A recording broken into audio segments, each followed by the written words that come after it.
Ormai il professor Axelsson l'ho già presentato la volta scorsa, credo non sia necessario ripresentarlo. Il seminario di oggi si intitola How does insufficient sleep and sleepiness change our motivation, behavior and appearance? Sono riassunte oggi alcune delle ricerche più originali e interessanti dal mio punto di vista del professor Axelsson. Mi fa molto piacere che lui oggi ve le possa raccontare. Mi raccomando, se avete curiosità, diciamo, domande da fare, potete tranquillamente interrompere e fare domande in qualunque momento, anzi sarebbe anche utile perché diventa anche una cosa interattiva. Oppure, se preferite, lasciamo le domande alla metà, diciamo, all'interruzione e poi alla fine del talk. Ok, grazie. John? Grazie. I didn't understand anything of that, but I hope it wasn't so bad. Yeah, thank you. So, as last time, all the slides will be available afterwards for those who want. Also, I talk a little bit fast sometimes, so please just raise your hand or wave or something that I should be a little bit slower, and also interrupt me if you need me to clarify something, because sometimes when you're in the field, you forget that it's just a small group of people who really understands what you're talking about or use certain words that are unclear. So please interrupt me if you don't follow properly, if you have any questions. So, and please feel free to ask questions about the subject as well. Raise your hand. It all works fine. So today I'm going to present 2 lines of research. It's going to be logic in the end, but it's going to be quite different. So one, I will start talking about some work that we started doing 2010, and we've been doing for some time, a little bit on appearance. And the last story is going to more be on the driving forces. What is it that makes us change our behavior when we're sleepy, and what happens when we sleep too little, on our motivation and behavior, which is kind of a new line of research which people really haven't thought about, I would say. In our work, yes? I'm going to go inside it now. Okay, just tell me if you want me to do that, because okay, I will try to be as close to it as possible.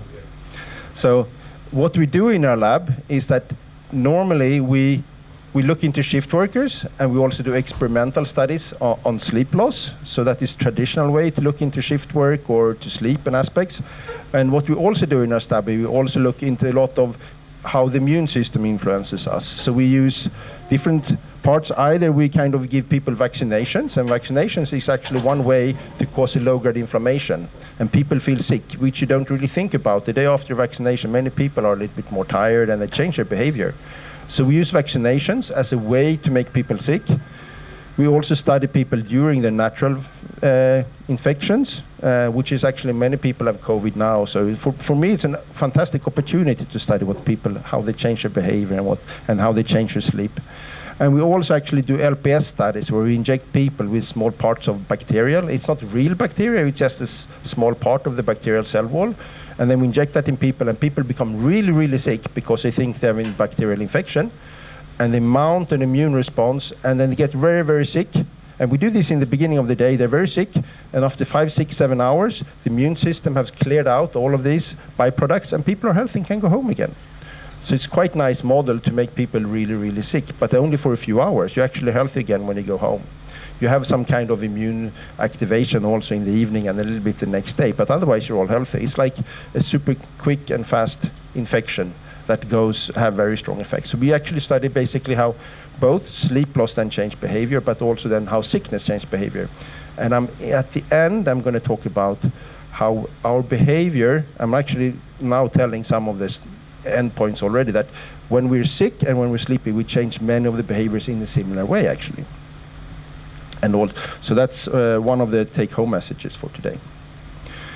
So first, the outline. I'm first going to talk about appearance, basically how sleep and sleepiness change and how we look when we're sleep deprived, and how tiredness affects how we interact with other people, and how the people actually influence how they look at us.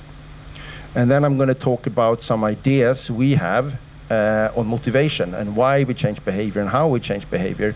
And the focus is here on motivation, actually. What changes in our brain? What do we want to do when we are sleep deprived? And what are the mechanisms that makes us change our behavior? So these are a little bit of the 2 stories you can expect to hear now.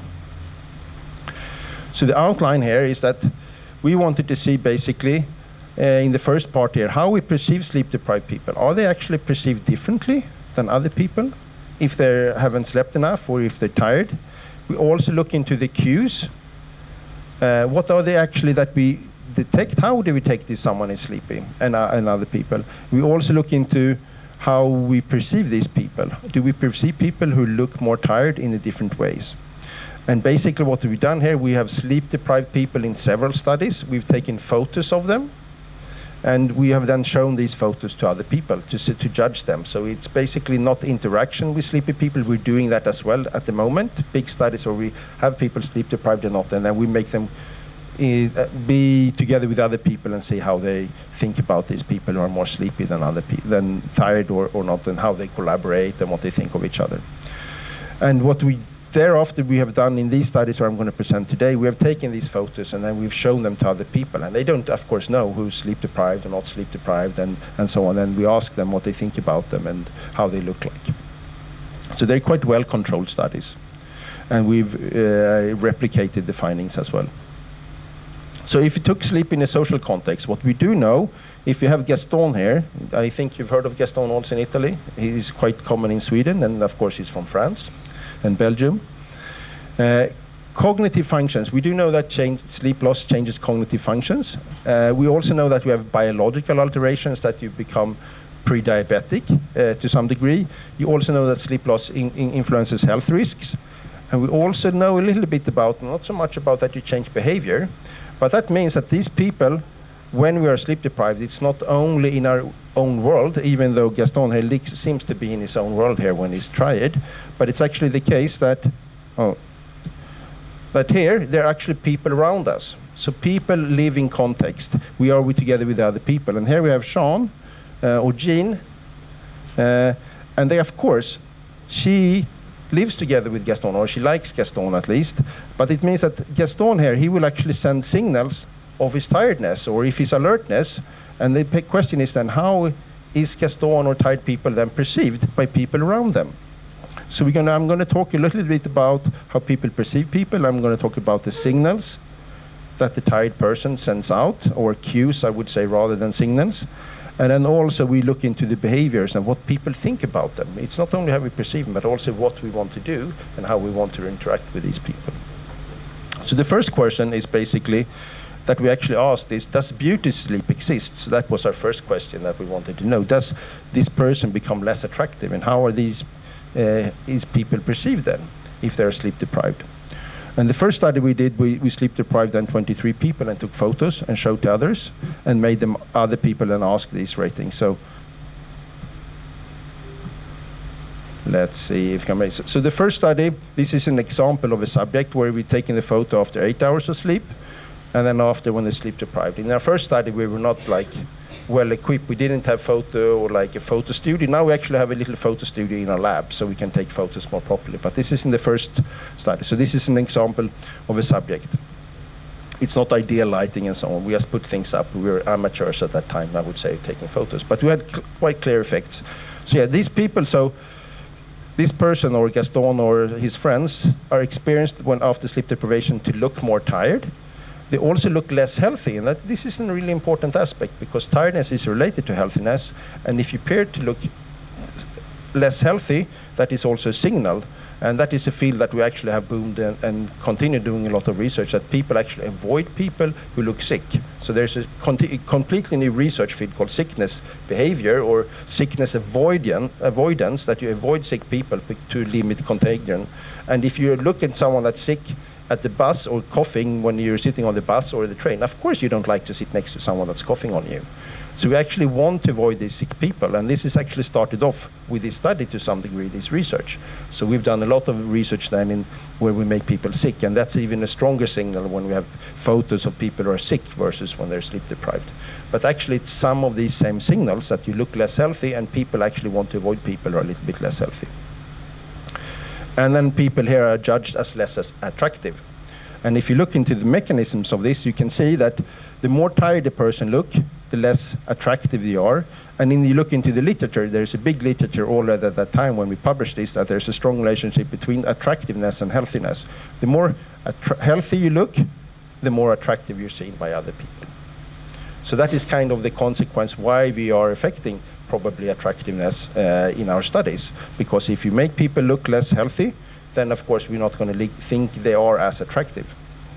And here you look into the changes between tiredness. The more tired you look, the less healthy you look. And we have really, really strong effects. And this is not, so the main effects of the study that you look more tired, less healthy, and less attractive, they're not large, but they're there and they're consistent. They're quite small effects, but we compare them changes within subjects. And then we can see those effects quite robustly. They're quite small. But if you then compare people who look more tired, we use the entire variation, basically compare those who look more tired than other ones, and then you can see there's big differences in how healthy you look. So yes, and this paper got crazy in the news anyway. It was, I think we had more than 150 interviews in a week after this paper, so it was a lot of in media all over the world. But yes, there is something such as beauty sleep to some degree. You need your sleep not only for your brain, but also a little bit for your appearance. You look happier the next day. And then we went, yes, so we have signals here that, yes, we are perceived as more tired, less attractive, and less healthy. And then we went on to see basically which are the cues that you can actually detect if someone is more looking tired. So then we did a study where we actually took these photos and asked people judge how tired people look like, sleep deprived or not. And then we looked into those. First, we started with eye-related variables. And we have main effects of sleep loss, but I'm more illustrating here that the more fatigued you are, the more hanging eyelids. So more hanging eyelids is related to looking more fatigued, which we know that one of the biggest signals when you're tired is that you want to shut your eyes. And that is, of course, the more hanging eyelids the person have on the photo, the more fatigued they looked. And the same for red eyes. The more redder eyes people have, the more fatigued they look. We also look into swollen eyes. People can have a little bit swollen eyes, and you can see the same effect. It's not as big as for hanging eyelids, but yes, the more swollen eyes you have, the more fatigued you looked. We also have something like glazed eyes, more like glittery eyes, and that's also related to more fatigue. So all of these eye signals are related to looking more fatigued. If you look into the skin-related variables, we checked into dark circle under the eyes, very strongly related to looking more fatigued. So this is actually well known within plastic surgery industry where people operate against this. So many people in plastic surgery actually used our study, but of course they knew many of these signals already before, how to make people look more alert and these aspects. So actually after these studies, I've had so many contacts from different beauty companies, and I want to help people reduce their sleep and look more beautiful. But this is kind of not my field. I can do the research, but I cannot do anything with beautiness that is in reality in that aspect. We were also some relationship here with pale skin, that the more paler you look, you're a little bit more fatigued, but the effects are quite small. Wrinkle and lines around the eyes are also a little bit more related to fatigue. We had rashema and eczema in the face, was absolutely not related at all in our study.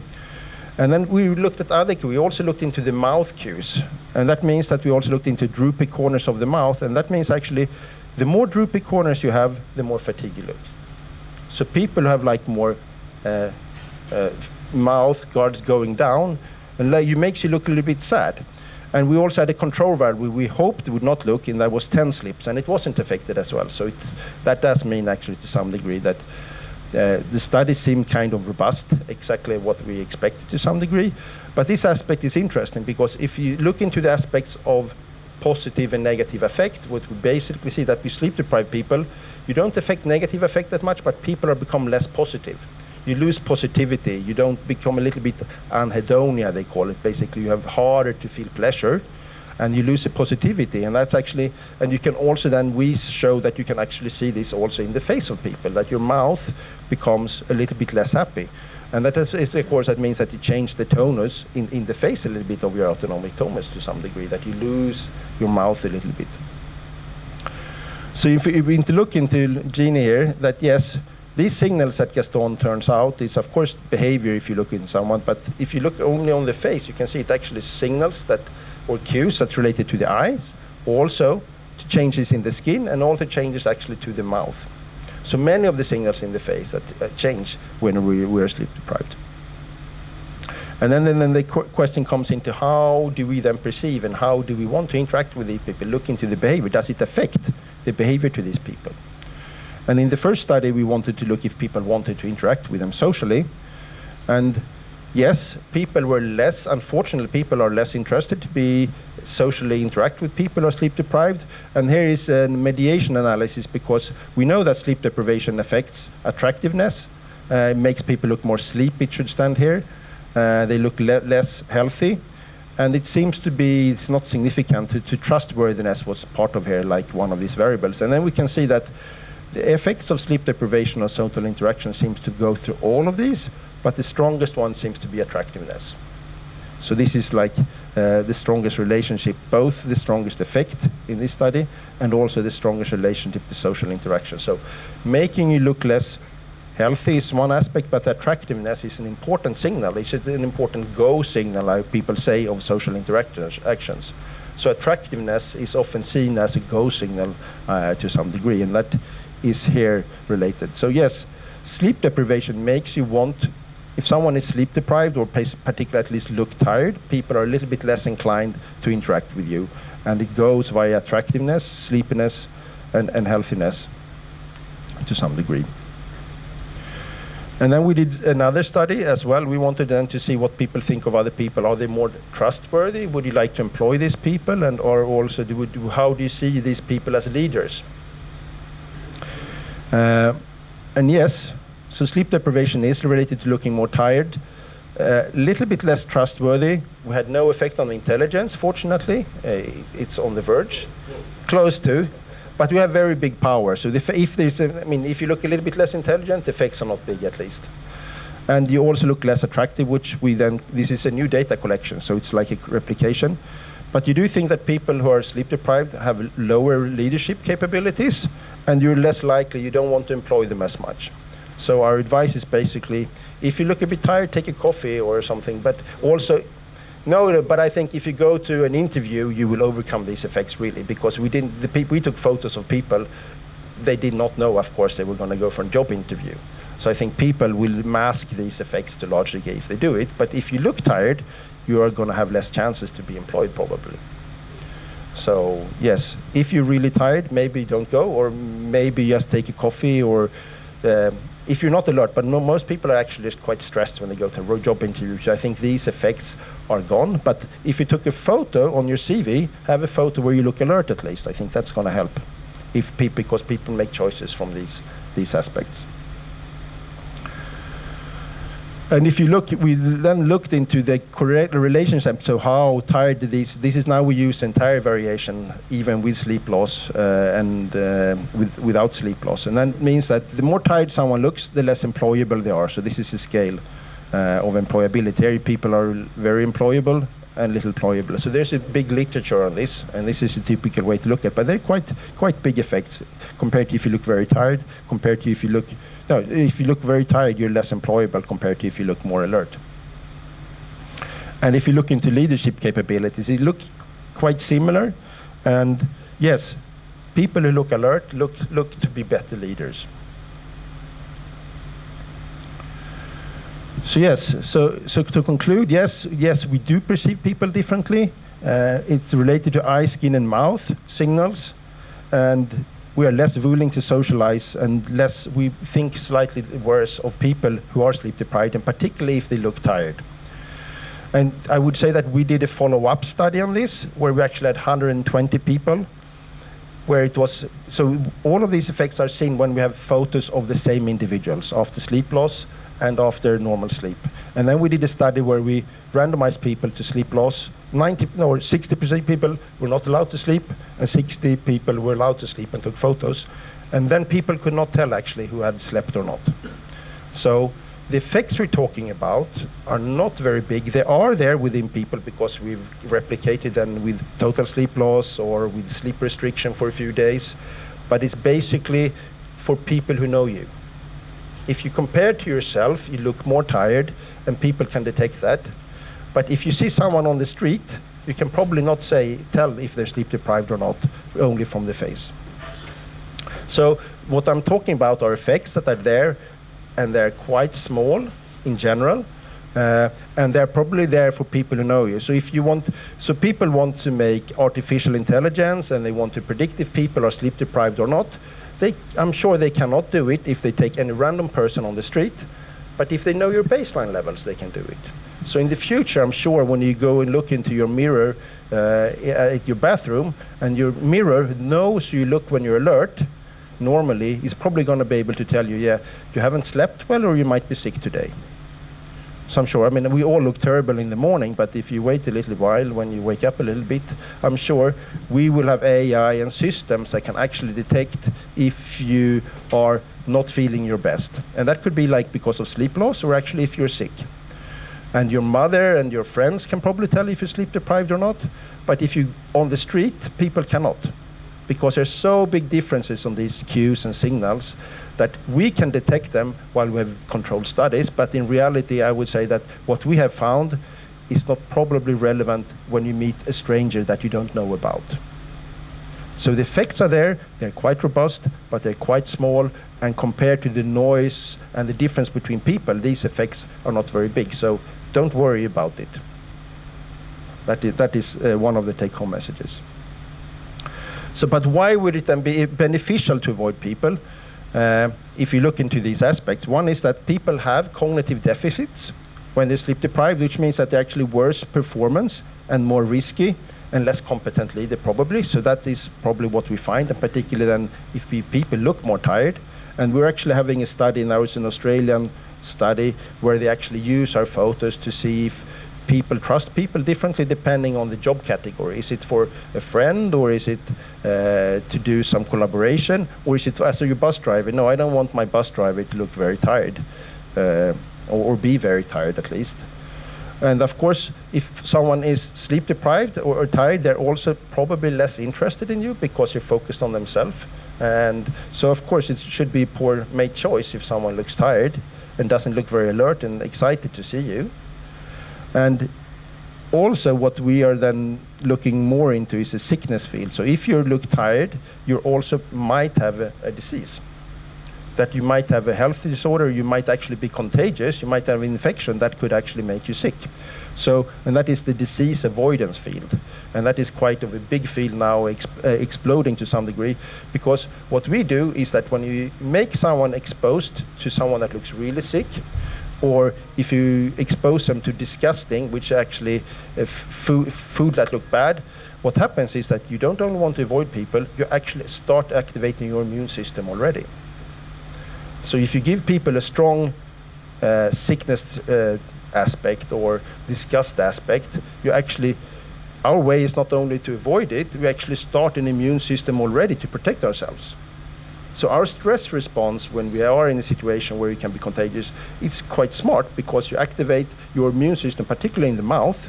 So you actually activate the immune system there to protect yourself from potential virus or bacteria, for example. So this is, I think the signals from our sleep deprived people are not strong enough, but we've used these signals particularly from when we make people sick in our LPS studies, and people look much sicker in that case, that much stronger signal when we give people LPS and they're super sick, that actually activates other people's immune system to some degree when we, so it's on the way to be published. So don't trust me too much yet, it's not published, but we have the findings in our results, and they seem quite robust. So I'm just going to look into some other research, because after we've done this, there's been a lot of other research being done, of course, on sleep loss and social emotional functioning. And some of these findings show that yes, people seem to be less, if they follow people with sleep diaries, they are less helpful at colleagues at the workplace when you've slept less than normal. And there are also some studies, particularly in doctors, people seem to be less empathic towards their patients during the night shifts compared to day shifts, for example. And if people have pain and come to the doctor during the night, they have fewer prescriptions are being made, maybe because the doctors are lazy, I don't know. I think they're too tired to make the effort and want to avoid work, and the work situation is different from night compared to day. But there are some studies coming out showing that there are doctors during the night seems to be less empathic and also less helpful and prescribing fewer painkillers to alleviate pain from patients. So we're looking particularly into pain. So And then the conclusion is that they're actually less empathic, that they don't care that the patients are in pain to the same degree during the night. There are also some studies showing now that if you follow groups with poor sleep, particularly poor sleep quality and sleep loss, there is also an increased risk for these people to be lonely if you follow up several years later. And a recent review that's coming out now concluded, based on some of the results I will show later, that insufficient sleep, and that could be like poor sleep quality, insomnia, problems falling asleep, which is a part of insomnia, and sleepiness are all associated with loneliness and then reduced desire to interact with other people. And I'm going to come into a little bit and try to explain that with the studies. That's why I have a little bit later. And Michele, you have to help me when there's time for a break as well. So we go on for a little bit longer. So this is a study done by Matthew Walker's group in Stanford, or outside Stanford. And what they've done, which is a quite nice study, they took people who have sleep deprived, and then they have pictures of people, and then they wanted to see how close they wanted to be to these people. How close do you want to be to other people when you're sleep deprived or when you're alert? And when we've slept or had normal sleep, we're interested in being closer to other people. So, and then they had in the sleep duration they illustrated here by someone moving away. But no, people are interested. They actually prefer to be in a further distance from other people when you're sleep deprived. And this is kind of a behavioral that is coming. Then, of course, you're less interested in being with other people, that you actually prefer to have a further distance to other people. And when they did this study, they also related this to some degree, that if you look into these temporal junction and the precuneus, which are involved particularly in the theory of mind network, so they make the conclusions that when we're sleep deprived, we are less able, or at least we are less activating the theory of mind perspective, suggesting that and this is, of course, takes energy for the brain to do this, but it might also be that we're not interested. It might not be that this network of theory of mind is less able to work, but we're actually at least less activating it when they're putting people and trying to make people put them into other people's shoes, and people then activate this theory of mind network less. I think it might be that people are less inclined to do it, rather than they might be less able to do it. But maybe ability to do it could be affected if they are forced to do it for a long time. Then we don't know, but they haven't really studied that, I would say. And they also find activation in some of these areas that's related to the closed areas involved in processing information from the self and from the close surrounding rather than from further away. So they do find changes. This is actually behavioral change, that we change the distance to other people, and also that we then are less interested in putting ourselves into other people's shoes, or understanding how they feel and understanding their intention. So the tentative conclusions are that sleep loss, sleep influences our social life in many ways. It does affect our appearance to some degree and how we're perceived by other people. And the data indicate here that we are less interested in other people, we are less empathic, and also less helpful. But I would say that this is kind of the appearance aspect I don't think is so problematic. The effects are not very large. I think the helpfulness way is that we have some studies on helpfulness, and compared to the literature, I would say we don't find people to be less. We have had 180 people. This is unpublished study, so don't trust me too much. But we've done it with 180 people, and then we actually made the pens fell over, and it's a well-known helpfulness test. It's a help up with pens. So the subjects were sitting there, and the pen fell over, and then we will see if people would then help or not picking up the pen when the research assistant was picking up the pens. And what we saw that, yes, people were actually as inclined to help up when they were sleep deprived as those who were not, but people picked up fewer pens. They didn't have the same energy. They were a bit slower doing it. So yes, we probably are helpful, but we are not as effective at the helping. We don't put in the same energy as but that's not so surprising, I would say. So yes, there are signs that we do change for helpfulness, but I don't think the effects are very, very drastic, I would say. It depends probably how tired you are probably as well. But it's a really interesting field because Capioca, the big guy in loneliness field, he published a long time ago there are strong relationships between loneliness and poor sleep. And we have been discussing what is driving what, because there are some studies showing that loneliness drives sleep problems, but there are also some studies showing then that sleep problems drive loneliness, but also the other way around, that loneliness can drive sleep problems. So then the question is, what is driving what? And that is one of the aspects that we've been interested a little bit in researching. And then we actually start on the second part of the talk, and then it's based on 3 ideas that we had in the group. And I would say that it actually started with my son. And my son, now he's 20. But a few years ago, when he was 14 years old, he was playing video games, and he said, "Dad, I want to be awake all night," because I was a sleep researcher, and I was studying shift work, and I'm sometimes at the sleep lab. I also have to help out when we do data collection sometimes. And then, of course, I told him, of course you can stay awake all night. That's fine. It's a good experiment. We need people to experiment in doing things in their life. So I went to bed. I'm actually a night person, so I go to bed a bit too late. So I went to bed around 1 o'clock, as usual. And then my son was up. And then, of course, when I went up at 9 o'clock, he was, of course, sleeping in the sofa in the living room. He didn't manage to stay up all night. And I asked him, we started talking about it, and it was so fun. It was like a lamp started in my brain, as you see, the signals, because he said that, oh, it was easy in the beginning, but then it was so hard to be awake. And my first mistake, that was lying down. And my second mistake was shutting my eyes. And then, of course, he had no chance to stay up if you do that. But that means that there need to be something that made him lie down, and it was the tiredness, of course.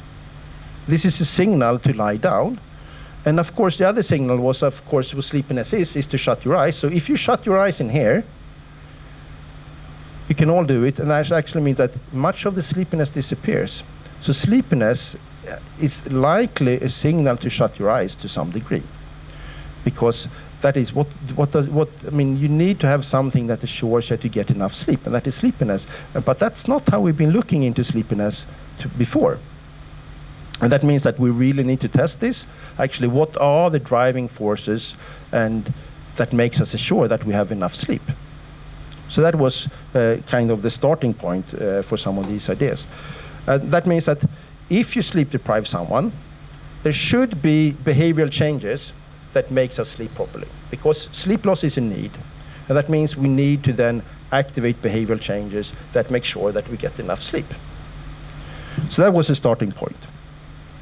So then what we did is, if sleep then should induce these motivational changes, that if you look into the animals, for example, they cannot sleep anywhere. And the same, we don't sleep anywhere. We have a bedroom. That means we need to have a safe environment where we sleep.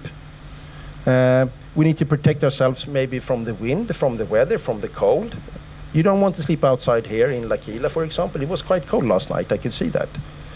And of course there are insects, there is wind, there is rain. There are all of these. There are also other predators. And then see, for example, there are chimpanzees. They often sleep up in the trees.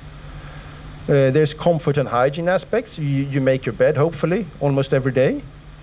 And then these gorillas, and this is interesting, they spend actually hours almost every day to make their beds, and they have cleaner beds than we do in general.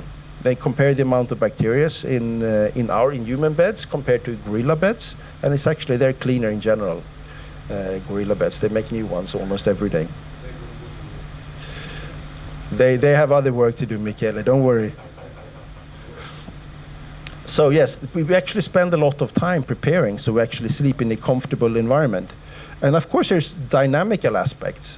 These birds, they sleep together for safety reasons. And actually this is some other cool findings. So there's a really cool study where they actually put EEG on these birds.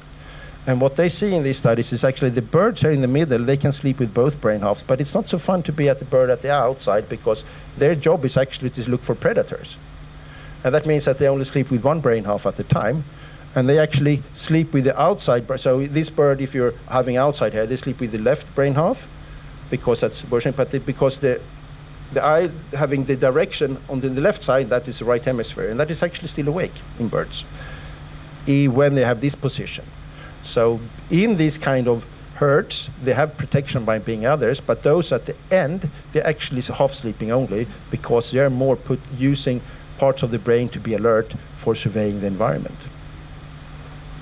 So yes, it's actually more warmer because you have friends on each side. That makes it warmer and protective.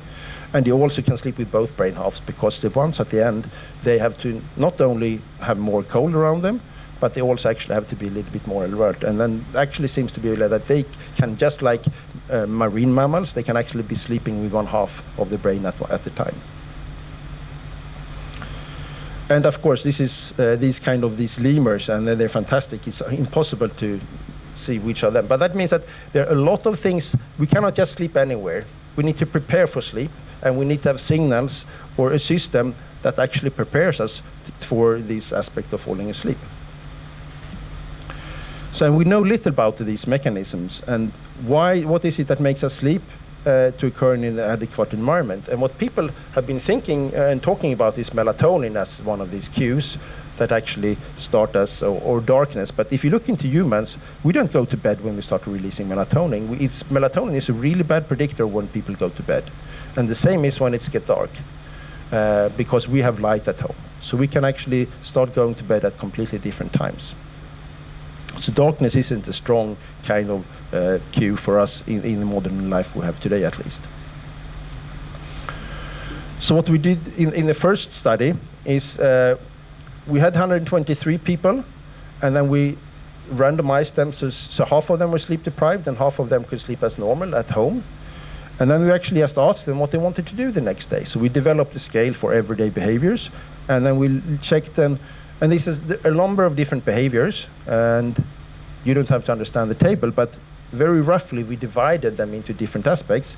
So if you look into sleep preparation and safety, yes, people want to shut their eyes, they want it to be quiet, they want to be home, which means that they want to be in an environment where they can sleep safely. And if you look into the odds ratio, this is actually how much more likely they are wanting to do this after sleep loss compared to the group who were not sleep deprived. And if you look into sleepiness, yes, they were actually 32 times more likely to be one scale step more sleepy after sleep loss. So the absolutely strongest effect you find is people become more sleepy after sleep deprivation. We also find people, of course, wanting to rest and sleep. So yeah, people are much more likely to wanting to rest and sleep in their own bed, or in any bed actually, when they're sleep deprived. And the effects are really big. We're also interested in care seeking and safety behavior, because being with your partner, you normally sleep with your partner, and that's a safety aspect. We also asked people if they wanted to be more with their parents, because actually safety signal as well through our entire childhood, but these are grown-ups, they don't really need their parents any longer.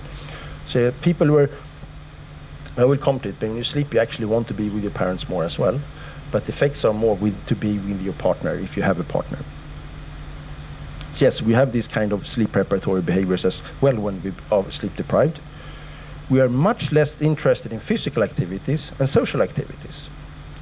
So yes, this is the odds ratio here of being interested in food shopping or going for a walk or exercising. And the biggest effect is we definitely don't want to exercise.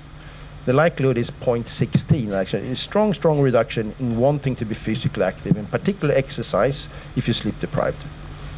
And if you look into the social aspects, if you want to be with your friends or with a stranger, yeah, the odds ratio is 0.12, which means that it's a really small likelihood. You don't want to be with your friends, you don't want to be with anyone, you don't want to be on a date, you don't want to be in a stranger at all. But if you look at when we ask people if they want to be alone, people are much more want to be alone when they're sleep deprived.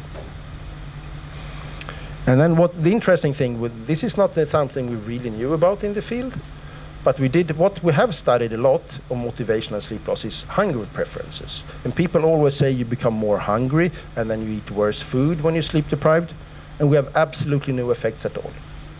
And what these studies have been showing of different hunger in sleep lab studies, they're actually confounded by several reasons. One is that these studies are based on people who, when they sleep deprived them, you actually get the metabolic deficits, and that means that hunger is directly includes because you have a metabolic deficit. So if you let people eat the normal, they actually don't get more hungry.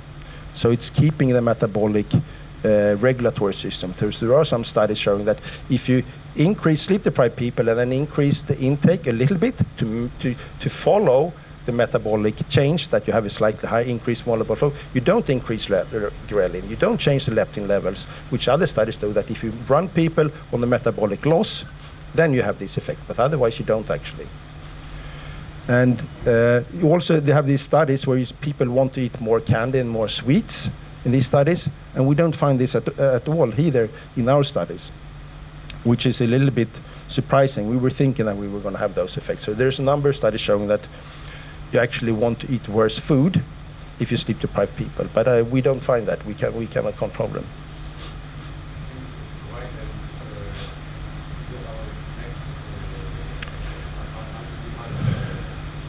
Yeah, we gave them this.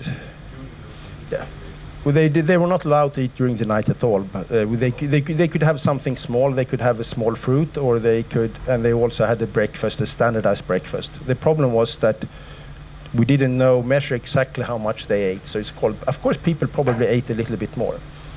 And one of the problems in these other lab studies is that if people typically have people in the lab, they have students in the lab, and they let people eat as much as they want, and when people are sleep restricted or sleep deprived, they eat more. So that's actually quite consistent findings, but what's the problem in these studies is that everyone eat more. Everyone eat too much in these studies because they have how much food they want in these lab studies, and students eat when there is food available. So everyone goes up in weight in these studies, but they go up in weight even more when they're sleep deprived. Here they were sleep deprived in the lab. But it's hard to compare because people ate their normal breakfast at home and we had a different breakfast. But they could choose what they wanted to eat, and then we just provided them what they wanted to eat. So it's possible that they ate a little bit more for breakfast. So we cannot. Yeah, we had something small if they were really hungry. So something small they could. Only one small thing, an apple or a little bar that was not much carbohydrates in, they could have during the night. No, it was not scary. No, food. No, this is not controlled for here. We have a new study now where we're doing this with 500 people, and now we're actually measuring how much food they eat in the morning, depending on the condition they've had, because they come in. No one has been eating during the night at home, and they come in fasting, and then we now measure how much food they eat in the lab in the sleep deprivation condition. So we don't really have control, but what I can say, probably people might have eaten a little bit more in the sleep deprivation condition, which people could argue. But what we do say that the effects on hunger is not big. If there are effects of sleep loss on hunger and food preferences, they might be there, but I'm sure they're not big. And I think they're largely confounded by how these kind of lab studies are done in small groups. But we also find the fact that people, of course, and this is like a test for a motivational system, you want to pay more to be able to do something. You want to use resources to be allowed to sleep.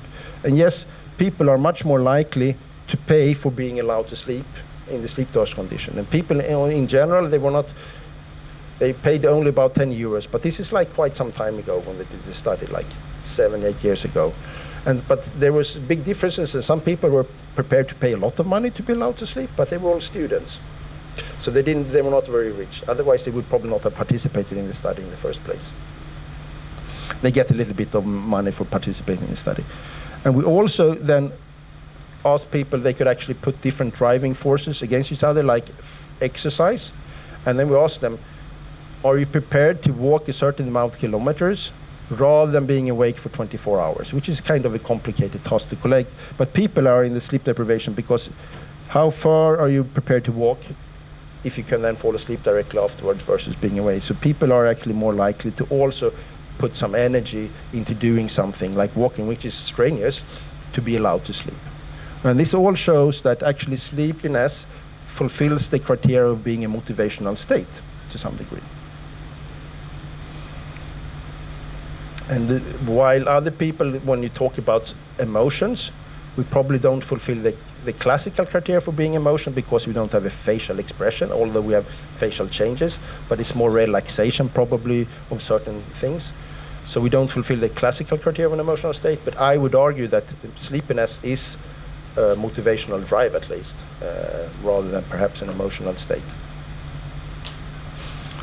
So yes, sleep needs actually increases these motivational changes, and that does prepare for sleep, rest and sleep. But we know little about the mechanisms, because now we show these changes. We do the break now? No. Yes. Break time, everyone. Yeah. 10 minutes? Perfect. Yeah. We can start with questions at the beginning of the... We can have... Do you have questions? I have many questions, but I have not. Okay, time for break. So, welcome back. Can you hear me? Please tell me if you need me to be closer to the microphone. I sometimes miss that. So do anyone have any questions while I remember and not talking? Maybe it's easier to ask questions. And we're going to have time for questions afterwards, but if someone has any question, for now, please, just tell me. And not Michele, you don't count. So, what we have shown so far just now is that, yes, we do need to sleep in a safe environment, in an adequate place, and we need to get enough sleep, and we don't know the mechanisms that allows us to do that. So that comes us to our second idea, and that is that this subjective sleepiness is a likely mechanism that drive these changes. So subjective sleepiness is basically how sleepy you feel. That is the idea of subjective sleepiness, basically. It should be the key mechanism that does this. And sleepiness is actually the key consequences of sleep loss. If you sleep deprive someone, if you sleep badly, the number one change is subjective sleepiness. There are lots of studies showing that if you sleep deprive people, you have effect. I mean, one of the worst consequences is attention, of course. That we know is the cognitive function most strongly affected. And then you look into subjective alertness. It's much, much stronger. There are some studies who sleep deprive people for up to a week, and they actually find stronger effects on attention than subjective sleep alertness. But I think that the consequence is because of the scales. You cannot be more than very sleepy, but attention can be really, really, really bad. So if you sleep deprived. But generally, subjective sleepiness is the number one aspect, consequences of sleep loss. So look how we have looked into sleepiness previously in the literature is basically, we have seen that sleepiness, the likelihood that someone will fall asleep within a certain time. If you shut your eyes or in a dark room, how likely are you going to fall asleep, or how long time is it that you're going to fall asleep? And then we have also measured sleepiness physiologically for a long time. And basically, how do you measure sleepiness? Is we look into the intrusions of these kind of sleep states. So when the brain falls asleep, it starts producing, because in an alert brain it has gamma waves. It has lots of different waves, quite high frequency of the brain, indicating that the different parts of the brain do different things. And these frequencies is also kind of signals on how different parts of the brain collaborate and send information to one another. But when you fall asleep or become sleepy, you actually start producing alpha waves. And that means that basically when you stop processing information from the eyes, you actually start producing alpha waves in the occipital part largely. And then also theta waves is actually when you actually start falling asleep. And that actually can happen when you're awake. So when we look into physiological sleepiness, you typically see other signs of alpha waves and theta waves. If people start blinking slower, so there's a big literature in driving simulators or in the car industry. And then we also measure pupil size, variability, how the pupil size, and also slower processing of speed and microsleep. So we have many, many ways to look into physiological sleepiness and measure it, but it's quite problematic to some of these, because when we move and do things, it's kind of noisy. So we need to have a good environment generally to be able to do this in a good manner. So this is largely how we've been studying. And subjective sleepiness have, of course, been around, but we have looked into subjective sleepiness like a predictor of cognitive impairments, and a predictor of accidents, and predictor of health problems. And also, if you look into sleep health dimensions, you should read some work of Baisi. He's done fantastic work on sleep health dimension. He proposed that there are 5 sleep health dimensions, like its quality, its duration, its timing, but also but also then subjective sleepiness is one of these important health dimensions that also predict health problems in the long run. But they have not talked about the function of subjective sleepiness. So they have not proposed it as a function. They've looked at it as a consequence and as a predictor of problems. And if you look into, there are lots of sleepiness scales. There's one called Epworth sleepiness scales, where you actually have to screen if someone might have sleep apnea. And that's basically, if you're so sleepy that you fall asleep in different places, then you should basically be tested for sleep apnea or for a sleep disorder. So we have used a lot of sleepiness scales, but they are not having looked into the function of sleepiness. So if you want into sleepiness should then change motivational drive, we can propose, I mean, like, oh, there's another slide actually than I thought first. But we have lots of motivational drives. So we have, of course, hunger, to make sure that we get enough food. We have thirst, to get enough water. So they're well-known motivational drives to assure what we need to have. We also have sleep. It's as strong biological need like these other needs. But we talk about hunger, we talk about thirst all the time, but we don't talk about sleepiness as a drive to make sure that we actually get sleep. It's natural to me. It's the same thing as being hungry or thirsty, that sleepy makes sure that we get enough sleep. And if you look into what is it that regulates sleep, there are two processes that primarily regulate sleep. One is sleep pressure. I mean, this is process S here, that from 7 in the morning, you don't have so much sleep pressure when you sleep properly. You build up sleep pressure across the night. And in the evening, of course, you go to bed, generally, 11 o'clock here, the example, and then you reduce the sleep pressure. So the homeostatic pressure is relieved, primarily very quickly here in the beginning of the night when you have a lot of deep sleep, and less so in the morning. And here you're more or less, the sleep process when you wake up should then be at its lowest. You shouldn't have much of a sleep pressure, of the homeostatic sleep pressure. And then you have the underlying circadian rhythm here, that actually the purpose of the circadian rhythm is to make sure that you consolidate sleep to the night and the sleep time, and make sure that you're awake as much as possible during daytime. And the core and the circadian system here helps you wake up. But what is it that makes you go to bed here? Because one, you're more tired, and you have a circadian system that's actually a little bit activer in the evening that helps you keep awake in the evening. But these signals, what is it that makes them, they're very bad predictor when telling when people are actually going to go to bed. So even though we know the mechanism that drives sleep, they don't actually tell us much on when we should go to bed. And melatonin has been a predictor, but melatonin is actually a bad predictor of telling when people want to go to bed. And there's a lot of anecdotal support, of course, that if you're sleepy, you want to go to bed. And this is actually, people actually start doing a lot of things to make sure they can go to bed. This is a fantastic photo I saw online, of course. And then you can see here what is behind here. You can actually sleepiness makes people do all of these different things to make sure you actually get enough sleep. And this person is probably not getting enough sleep at home for some reason. I don't know which. But here you can actually sleep at the job. By doing that, I don't suggest this is a good idea for all of you, but it does show that we actually have a lot of support that actually sleepiness makes us do things to ensure that we get enough sleep. So a little bit of a summary. We have a poor knowledge of the mechanism making us get enough sleep, and we haven't thought about subjective sleepiness as a mechanism or the function of it until now. So if subjective sleepiness is a motivational drive, it should actually facilitate a number of behaviors. It should avoidance of other behaviors, and basically what I showed on the sleep aspect. So yes, we should actually prepare for sleep. We want to be home, we want it to be dark, we want to go to bed, we want it to be silent. We don't want to avoid doing everything that is contradictory to this, which actually is using energy. We don't want to use energy when we're sleeping.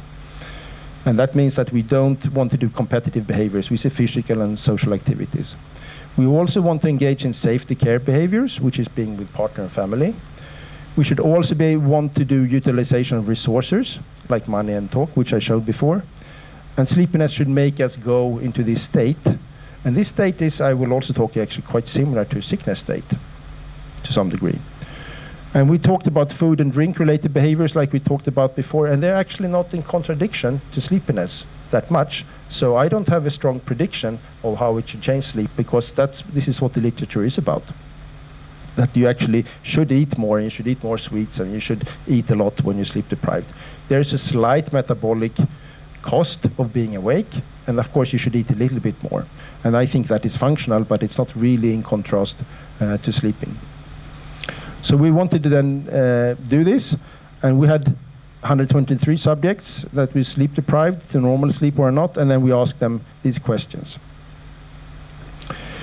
And we have the sleep preparation aspect, and this is the Karolinska sleepiness scale. It goes from 1 to 9. We have very few people at 1, so we don't estimate that. We go from 2 to 9 here on the scale. And then very much on these motivational aspects, and 1 is very little. So yes, if you want to be home, yeah. If you're alert, you don't want to be home. But if you're tired, you really much want to be home. You want it to be much more quiet if you're tired as compared to if you're alert. You don't care so much if it's noisy. And you also want to shut your eyes. So it's really, really strong effect. So if you're alert, you don't care about your eyes. You can have them open. But if you're tired, that is the number one thing you want to do. You want to shut your eyes. If you look into resting and sleeping, it looks very, very similar. No one's interested in resting or sleeping if you're alert. But when you're tired, everyone wants to do it. And you're actually at the top of the scale from the top of the scale here. So it's the same thing as sleepiness, I would say, to a large degree. And here, of course, you're more likely to want to sleep in your own bed, but when you're really tired, you don't care. You can actually sleep in any bed. And we look into the care-seeking behavior, basically being with parents or partner. We can actually see effects for both of them here. And you can see the effects from actually, when you're alert, actually, you don't want to be so much with your partner. You want to be more with your partner when you're tired, which may be a little bit sad, I'm not sure, but you also want to be a little bit more with your parents when you're tired. And you don't need to look at the table, but I can just say that this is the odds ratio for each step on the scale. So that means that the effects are enormously strong, and they're significant on the, very, very significant. So these are effects, true effects, you can trust them. Perhaps not the parent thing you should be a little bit careful about. If you look into the physical activity and sleepiness, you can then see if you're alert. Not everyone loves exercising, you can see that, because they don't rate 5 here, but people are much more likely to want to exercise here. They're happy to go for a walk. Food shopping, it's not so interesting, of course, in general, but they're more likely. But if you're tired, the more tired you are, you can have a little walk, but you're actually absolutely, you don't want to exercise, you don't want to do shopping or anything like that. So sleepiness actually prevents you from being at the slightest interested or wanting to train or physically activate yourself. And then if you look into the social activities, we show exactly the same pattern. Yes, you don't want to be, likely when you're alert, you want to be with your friends. You're happy to be with a stranger or on a date as well, to some degree. But the more sleepy you are, the less interested you are. When you're really sleepy here, you can then see that, yes, you're not interested to be on a date, or not even with your friends, really. And then if you look into loneliness, when you're alert, you don't want to be alone. You want to be with other people. And then the more sleepy you are, the more alone you want to be. And then we can see here on the scale that here you want to be more with your friends, or actually on the date here, or on the KSS4, which is, here is neither sleeping nor alert. Around here, you're as happy to be alone as be on a date, but as soon as you're more tired of that, you want to be more alone. And here with your friends, you have to be more sleepy. That actually here, you prefer to be alone than to be with your friends even, at some time point here. So these effects are quite strong. And then we look into hunger and thirst. Yes, we have a slight increase in hunger here, I would say. So people are a little bit more hungry when they are sleepy than when they're alert. So I shouldn't say there are no effects, but the effects are not big compared to other changes of behavior. We have no effects at all on food preferences, on sweets or candy or fruit or proteins. We also talked about utilization of resources. People are much more likely, when they're tired, they're much more likely to pay for being able to sleep than otherwise. But the question of walking or staying awake for 24 hours, no one wants to be awake for 24 hours, so they're all happy to make a walk. So it was a little bit of a hard question. But yes, people are prepared to use resources to be allowed to sleep with the more sleep you are. So we have quite strong support that I would say that sleepiness is a motivational drive, perhaps not an emotion. and that it actually, a problem here is that it drives us or stops us from being physical and social active and drives loneliness. So these are two of the risk factors of people who are sleepy or have sleepiness problems. And what we propose from our first study is that sleep is then in dynamic motivational state, which, like all other, it's contextual, it influences by other things, but it then competes with other motivational states, but the purpose is to assure that you get enough sleep. But it's, of course, depending if something else is more important, if you're stressed, or something that will then take overhand. But the purpose is that make sure that we get enough sleep and also in an adequate place.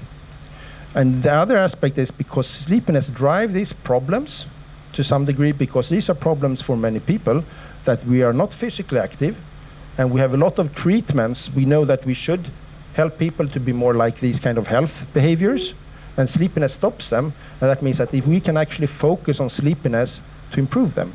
And aspect is that many disorders with sleep problems, they also have problems with physical activity, they also have problems with loneliness, and they're also often characterized with problems with social activities. They're less socially active. And that means that we can treat people's sleep to improve their health, but what our data suggests is that you can actually target the sleepiness itself, and you can help people become more active. You don't only have to focus on the sleep, you can actually focus on the sleepiness itself directly, because this is a drive that does this. And 1 year later, after our study, there's a study coming out from Dirk Jan Dijk's lab in his collaboration, and they do show, and they support from many models, they model it in data, that sleepiness is a signal go to bed. And they did both data and they did simulations on it. So within 1 year after our study, they did have very nice studies that people, when they're more sleepy, they actually go to bed earlier and they sleep more. So sleepiness actually, compare them to themselves. So when they're more sleepy, they go to bed earlier, they sleep more. So they actually show that if you're 1 point higher of KSS, you go to bed 20 minutes earlier. And if you go to bed earlier, you also sleep longer. So this is a signal and allows people to sleep longer. And the longer you sleep, you're also less reduced sleepiness in the morning. And if you have reduced sleepiness in the morning, you're also less reduced sleep in the evening. So it's actually like a cycle here, that sleepiness allows you to sleep more, and that will then reduce, so you sleep more, so you reduce next time sleepiness. And then they have a mathematical model here, which is quite complex, I would say. I have hardly understand it myself, but it adds to these two process models I talked about before, that sleepiness then drives and makes sure that we actually do to get the sleep that we need. So there are now other groups now doing this kind of modeling and show that actually sleepiness is a driving factor that assures that we get enough sleep.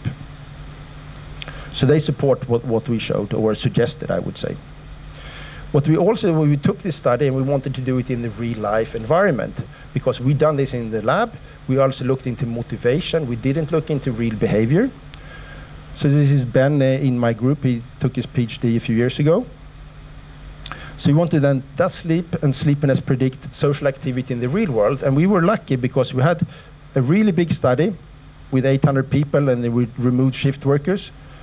So we had 640 subjects around Sweden, and this is probably one of the biggest randomized controlled trials in the world. It costed several hundred millions euros, cost 30 million euros, I think, where they could reduce their working time.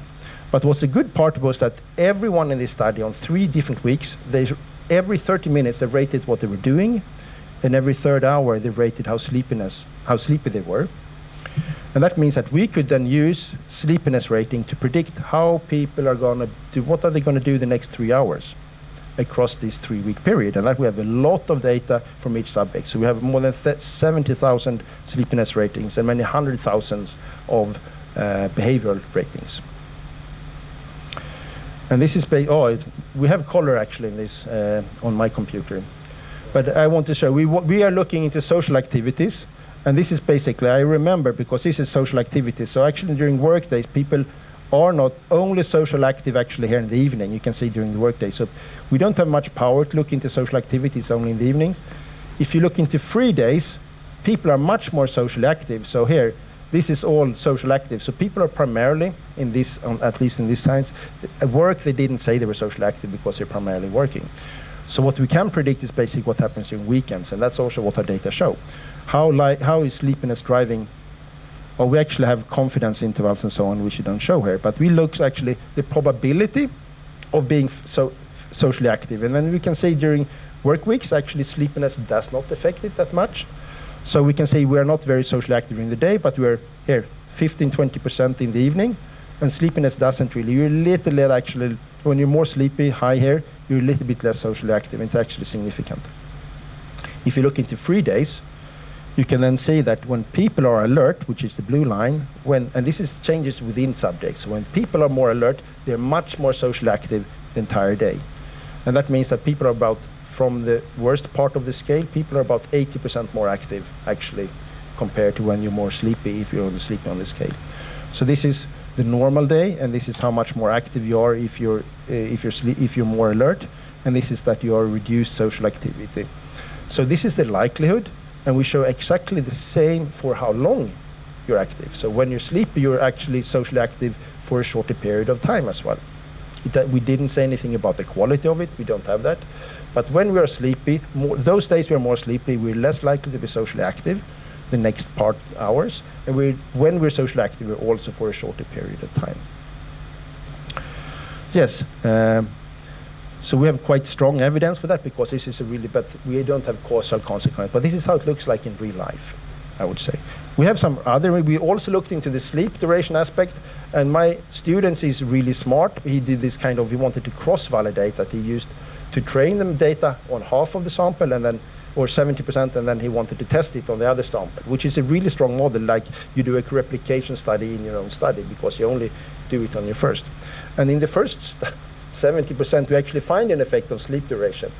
And actually the interesting part is that actually that short sleepers, they are more social when they sleep a little bit more. But long sleepers, they actually a little bit less active when they sleep longer. So the effect of sleeping longer wasn't homogeneous among the groups. And that means that short sleepers actually probably sleep a little bit too little normally.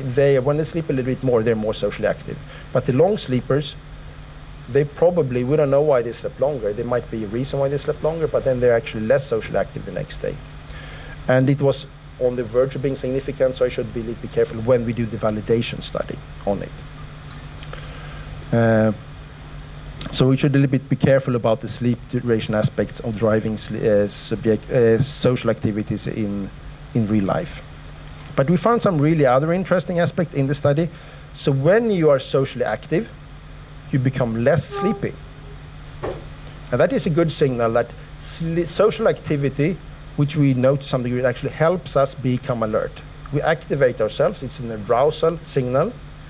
And what we do find is that after we've been socially active, we're actually more sleepy afterwards. And that actually shows that it comes at a cost to be socially active. It's an arousal to the system, but that means that we're also then more tired afterwards, which is a good thing, because we need to activate ourselves to support sleep. And then we also looked into social activity. How does it affect sleep duration? And it actually a little bit two-handed, because we show that the more socially active people are during the day, this is during daytime, compared to being not socially active and versus being socially active for 6 hours, people sleep 20 more minutes the following night.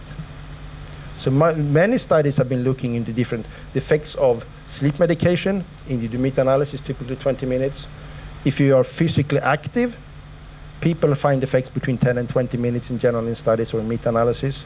And what we show that if you're socially active, you sleep about 20 minutes more if you're up to 60 minutes or 6 hours here during that, which is a lot of social activity, of course.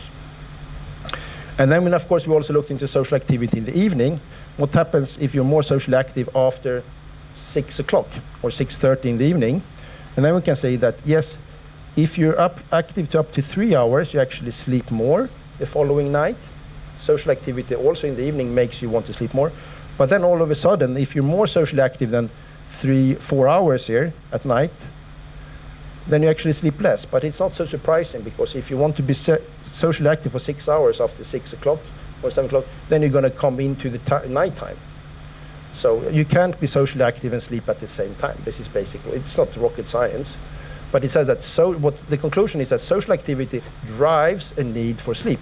It makes you alert, which then comes at a cost. You become tired afterwards, and you also sleep longer the following night. So social activity is a factor we could actually think of suggesting for people to help their sleep.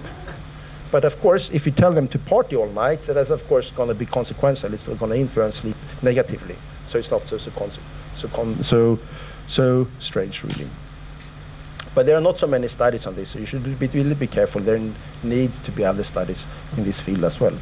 But if you look into the physical activity field, there are hundreds of studies, or even thousands of studies, showing that physical activity can, in some circumstances, help people sleep more and better. But physical activity seems to more focus on improving sleep quality in people rather than duration in general.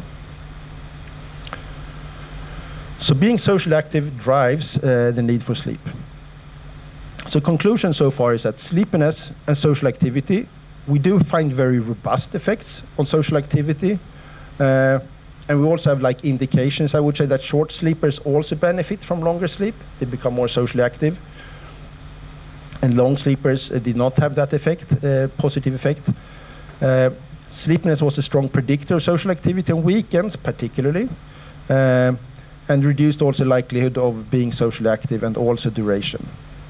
And that means that social activity makes you alert, it makes you tired afterwards, and it actually supports your sleep.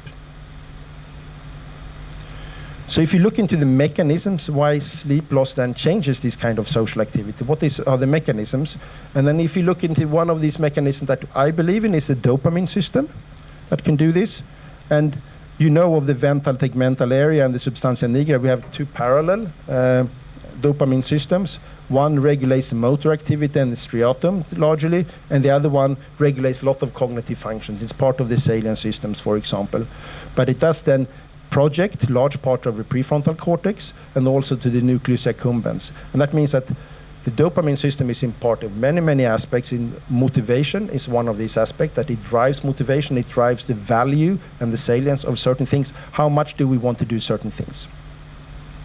And it also drives a lot of other aspects like learning aspects and reinforcement learning aspects. So it's involved in many, many processes, the dopamine system. And so this is a repetition, very quickly repetition of what I showed last week, that basically these studies that show that you sleep deprive someone, you actually increase the tonus of the dopamine, so you actually release more dopamine of the sleep loss. It's a way for the brain to compensate. The problem is that you have also then more receptors, and the signals seem to value more. And there's a really, really nice study that came out now in Nature Neuroscience, where they actually do this, it's a little bit complicated picture, but they come a study in mice, and when they sleep disrupt them at the age when they're adolescents, when they're day 35 to 42, they disturb the sleep, but not so much, only for a few hours, and they can still sleep. But it's basically, this is a period when I talk to them, this is when we are 13, 14 as humans. So this is during adolescence. When they sleep disrupt them, they actually don't want to interact with novelty. So they reduce their novelty. They are still happy to be with their kind of the animals that they know about, but they avoid new animals. So they prefer their own animals versus, and they relate this because they don't get a dopamine increase. So they have a high tonus, but they don't have a dopamine increase, so they don't muster that any longer, and that is related to avoidance of these other new animals that they don't know normally. And what is interesting, what we're looking into the mechanism, that if you change the dopamine system, it doesn't work properly, that influences how likely you are to interact with other people. But what they show that this makes them chronically behave in this way. So also as adult, they avoid being with other animals. So this is kind of a chronic effect that influences also their later life. And then what they suggest is that sleep deprivation leads to a higher tone and reduced signal strength. Because if you have a tone, that means that the dopamine reduced is too weak to have an impact. That's how they reason about it. That when you have sleep deprived them, you have a tonus, high tonus of dopamine, and that means that the signal of something new and novel is become smaller. That's how they suggest it, but I'm sure we need some more confirmatory. But the dopamine system is involved because when they regulate the dopamine system, with different aspects, these effects disappear. They're still interested in these other animals. And that means that these consequences of social interaction that we talk on a day-to-day basis in animals actually have chronic effects for their social behavior in their entire life when they do it.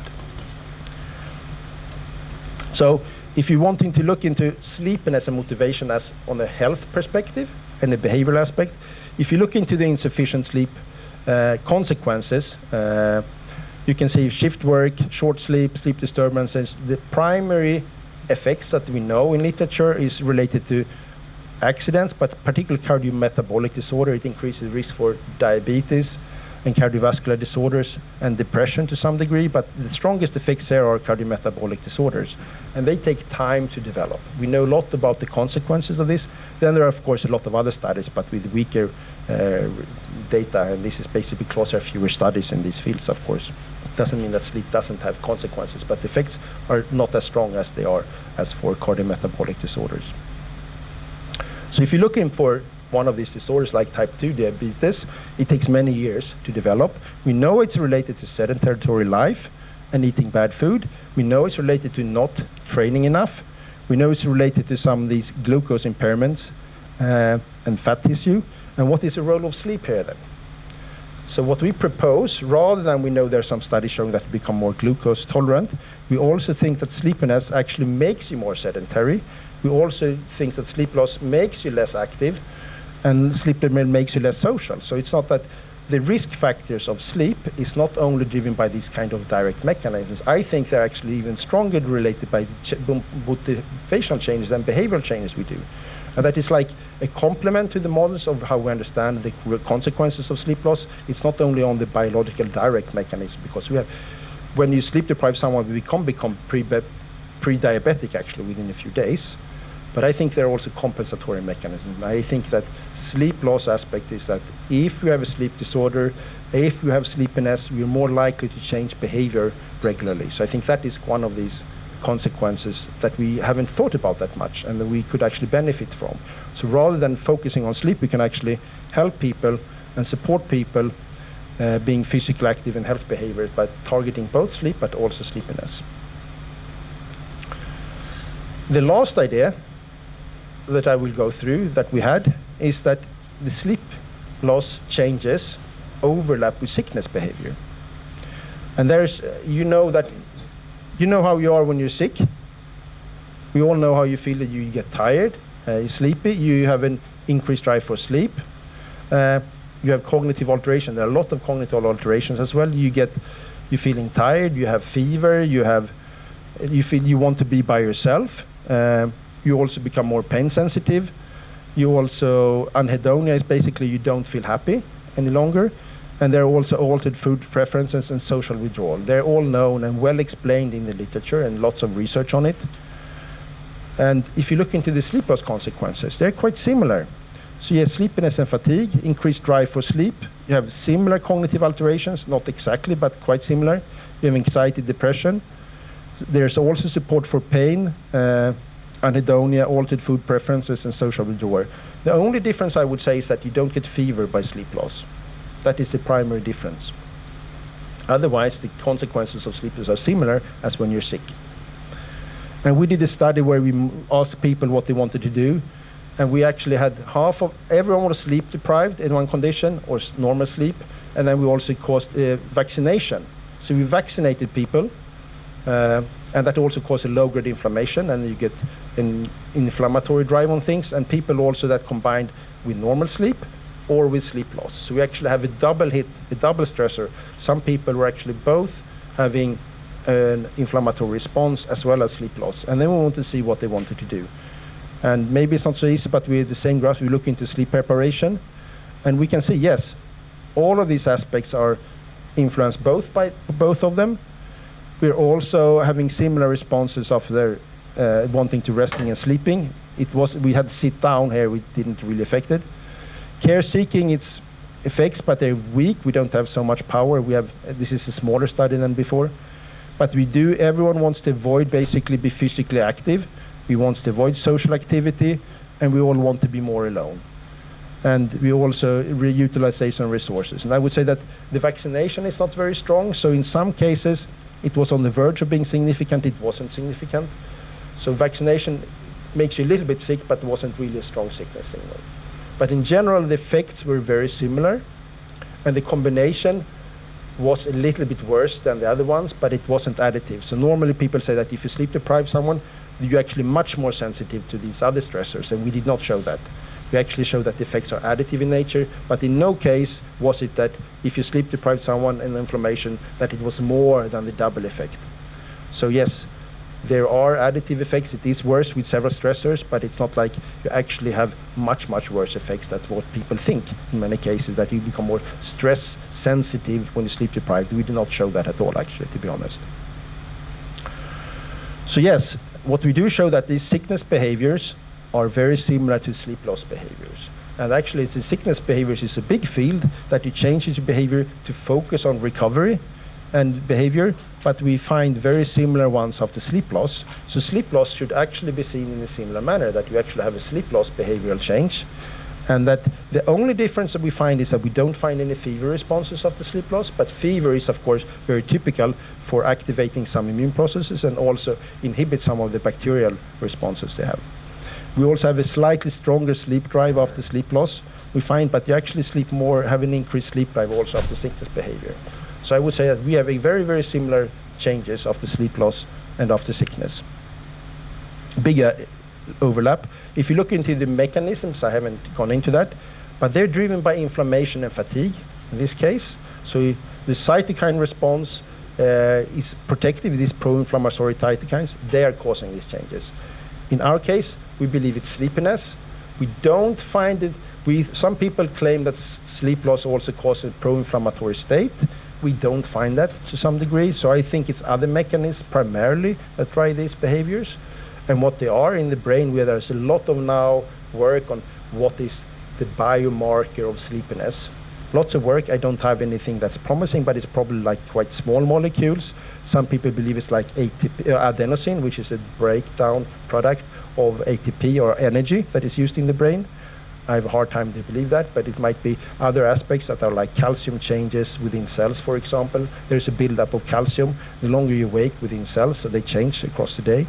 And if they also relate to kind of a slower system of the brain, I think speed in the brain is to some degree picked up, and if you're slower in the brain, you also feel a bit more sleepy.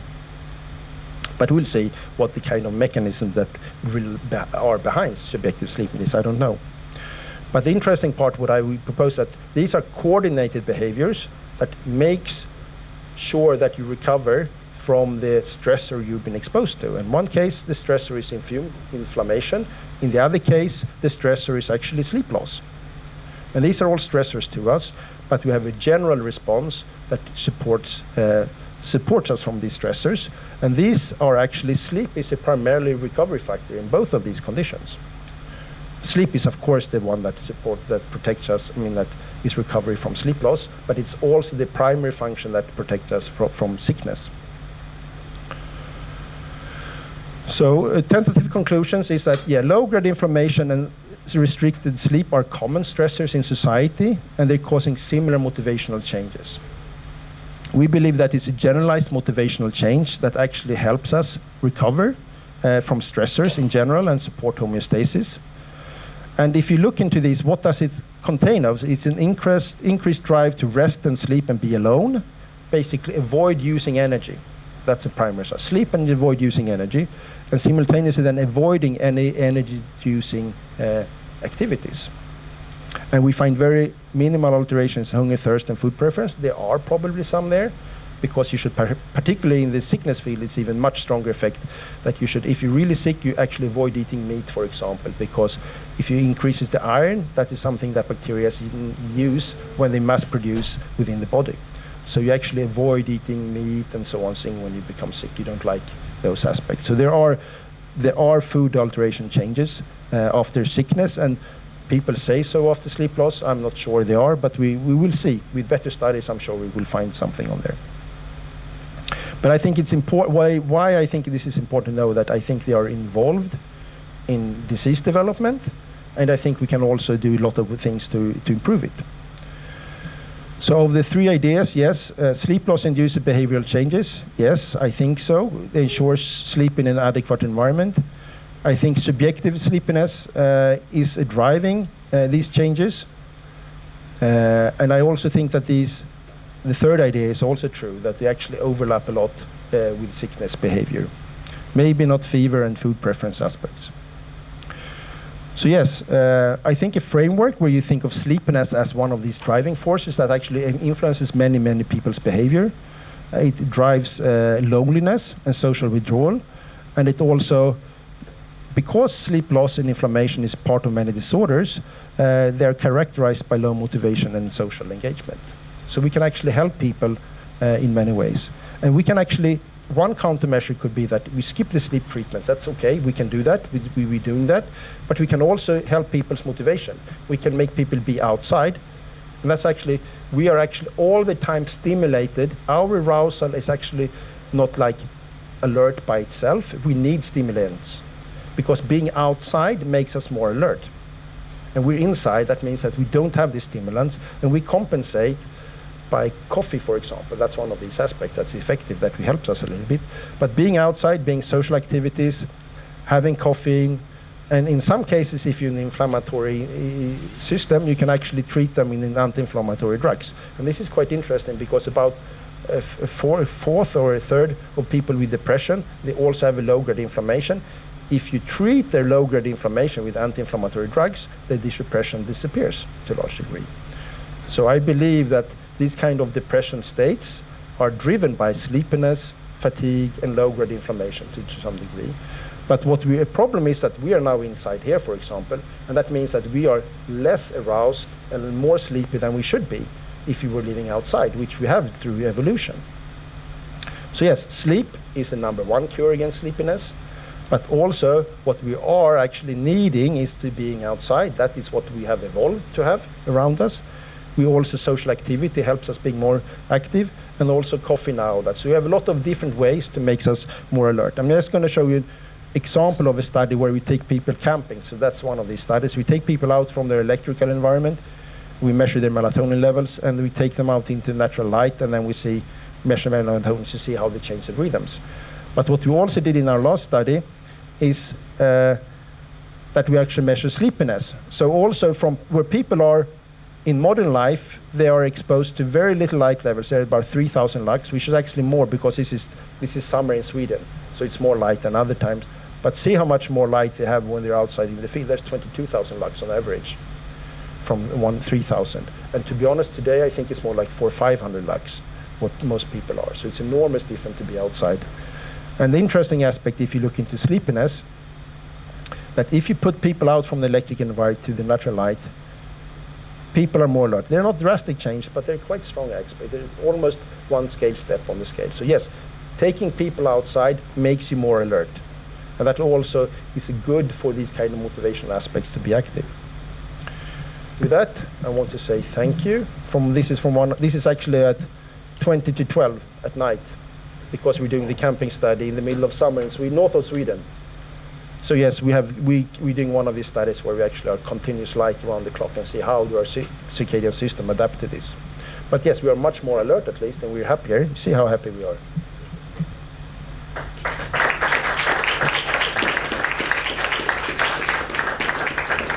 So I definitely have time for questions.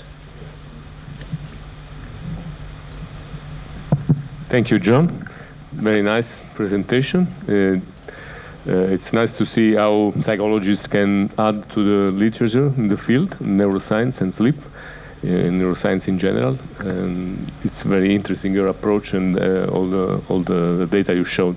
I don't know if we have questions. I can translate if there is problems. There is any problem with the English-speaking people, not speaking English people. Ci sono domande? Anche in italiano. Crystal clear or not so interesting? I don't know. Okay. Maybe too sleepy. You don't want to ask questions if you're sleepy. They want to go outside. Yeah, they want to go outside. Yeah. So yeah, I should have said that at the beginning. I often recommend my students to take a nap if they want during my lectures. It's probably better. During or before? During is fine, because it's actually better than trying to listen and understand things when you're tired. But they didn't, I think. They didn't. They're No. too sleepy now. Yeah. Next time, take a nap. Okay. So I think that we go. Yes. If we don't have any questions. And I don't know if ci sono prenotati per oggi pomeriggio qui presenti? C'è qualcuno che ha prenotato per la sessione di oggi pomeriggio? Oh, non lo so. Sì, sì. We don't know if we have people coming in the afternoon. We will see. We will see. Maybe one, I don't know. We'll see. Ok. Grazie.